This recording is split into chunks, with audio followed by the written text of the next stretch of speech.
la historia del narcotráfico mexicano, hay figuras que dejaron una marca imborrable. Uno de ellos es Miguel Ángel Félix Gallardo, el Padrino. ¿Cómo logró construir un imperio criminal? ¿Qué llevó a su caída? Acompáñame en este viaje a través del ascenso, apogeo y caída de uno de los hombres más influyentes en la historia del crimen organizado en México. El 8 de enero de 1946, en la cálida tierra de Sinaloa, México, nació Miguel Ángel Félix Gallardo. Desde temprana edad, mostró un carácter disciplinado y ambicioso. Aunque muchos lo recuerdan por su papel en el mundo del narcotráfico, sus inicios fueron muy diferentes. Félix Gallardo inició su carrera como policía judicial, un puesto que, en teoría, debía combatir el crimen, pero que, en su caso, se convirtió en una ventana al submundo del narcotráfico. A medida que ascendía en las filas policiales, Miguel comenzó a construir contactos estratégicos. Fue a través de estas conexiones que se dio cuenta del gran potencial económico del narcotráfico, especialmente en una época donde las drogas comenzaban a tomar fuerza en los mercados internacionales. Así fue como, en la década de 1970, fundó lo que sería el infame Cártel de Guadalajara, con la visión de unificar a los principales traficantes de drogas bajo una misma estructura. El Cártel de Guadalajara se consolidó como la organización criminal más poderosa en México. Y todo esto fue gracias a la visión de Miguel Ángel Félix Gallardo. Pero, ¿cómo lo logró? A través de un método poco convencional, la cooperación. A diferencia de otros líderes que preferían competir, Félix Gallardo entendió que la unión haría la fuerza. Su estrategia fue reunir a los traficantes más importantes bajo un solo cártel, creando una estructura jerárquica que permitía operar con eficacia. El cártel no solo cultivaba y transportaba drogas, sino que también controlaba rutas estratégicas hacia Estados Unidos, que en ese momento era el mercado más lucrativo para la marihuana, y posteriormente, la cocaína. Estas rutas fueron posibles gracias a la conexión de Félix Gallardo con grupos delictivos en Colombia, que proveían cocaína de alta calidad. Así, el Cártel de Guadalajara se convirtió en el intermediario clave entre Sudamérica y Norteamérica. Pero no todo fue logística. Félix Gallardo tenía otro talento: su habilidad para negociar. Estableció relaciones con figuras influyentes, incluyendo políticos, fuerzas de seguridad y empresarios. Estas alianzas no solo le dieron protección, sino también acceso a información privilegiada, lo que permitió que sus operaciones crecieran sin interferencias significativas. Además, su liderazgo no se limitaba a imponer órdenes. Era un estratega que tomaba decisiones calculadas y mantenía una estricta disciplina dentro de la organización.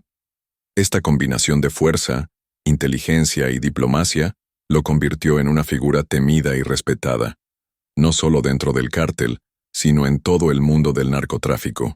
Todo imperio tiene su fin, y el de Félix Gallardo no fue la excepción.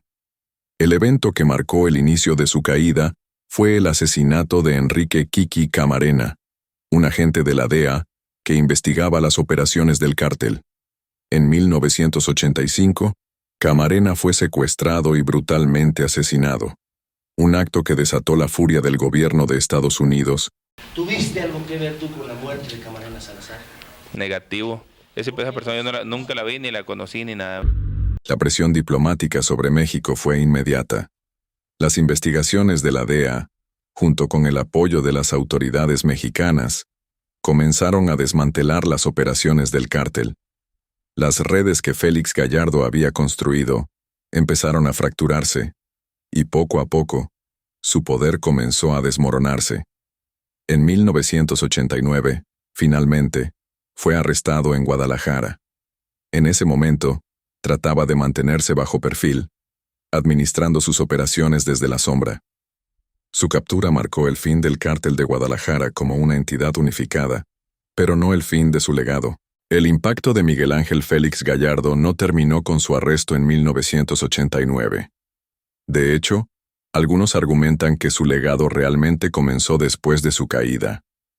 Antes de Félix Gallardo, el narcotráfico en México era descentralizado, con pequeños grupos actuando de manera independiente. Él cambió este panorama unificando a los líderes más poderosos bajo una sola organización, el Cártel de Guadalajara. Pero con su captura, ese modelo colapsó, dando lugar a una nueva era de cárteles rivales. El arresto de Félix Gallardo generó un vacío de poder, y como ocurre a menudo, otros se apresuraron a llenarlo. Líderes como Joaquín El Chapo Guzmán y Amado Carrillo Fuentes tomaron las bases que él construyó y las adaptaron a un entorno cada vez más violento y competitivo. Esto llevó a la fragmentación de los cárteles, lo que a su vez intensificó los conflictos entre ellos. Irónicamente, lo que Félix Gallardo había diseñado como una estructura cooperativa se transformó en un escenario de guerra constante entre las organizaciones del narcotráfico. Pero su legado no solo se limita a la manera en que operan los cárteles, también cambió la relación entre el narcotráfico y las instituciones de poder en México. Durante su apogeo, Félix Gallardo demostró cómo las conexiones políticas y la corrupción podían ser utilizadas para proteger y expandir sus operaciones. Este modelo de infiltración y manipulación de las instituciones sigue siendo una realidad en la actualidad, y muchos lo ven como una de las razones por las cuales es tan difícil erradicar el narcotráfico en México. Además, su impacto cultural es innegable. La figura de Félix Gallardo ha inspirado libros, documentales, películas e incluso series de televisión. Para muchos, se ha convertido en una especie de antihéroe, un símbolo del poder y la ambición, pero también un recordatorio de los costos humanos y sociales del narcotráfico. Hoy en día, Félix Gallardo sigue cumpliendo su condena en prisión, lejos de la influencia que alguna vez tuvo, pero su historia es un espejo de cómo el narcotráfico ha evolucionado y de cómo las decisiones de una sola persona pueden cambiar la trayectoria de un país entero. Algunos lo consideran un genio del crimen, otros, una figura trágica cuya ambición destruyó vidas y dejó un legado de violencia y corrupción que persiste hasta nuestros días. ¿Qué nos queda de la era de Félix Gallardo? Nos queda una lección. El poder absoluto raramente dura, pero las huellas que deja pueden moldear generaciones enteras. Su historia no es solo la de un narcotraficante, es un capítulo de la historia de México que sigue abierto y cuya influencia resuena incluso en la actualidad. Y con esto concluimos nuestro análisis de la vida, caída y legado de Miguel Ángel Félix Gallardo. ¿Qué opinas de su historia? ¿Crees que fue un estratega brillante o un símbolo de la corrupción que ha afectado a nuestro país? Déjamelo saber en los comentarios. No olvides darle like a este video, suscribirte al canal y activar la campanita para que no te pierdas ninguno de nuestros próximos videos. Gracias por acompañarme hasta el final y nos vemos en la próxima entrega. Hasta pronto.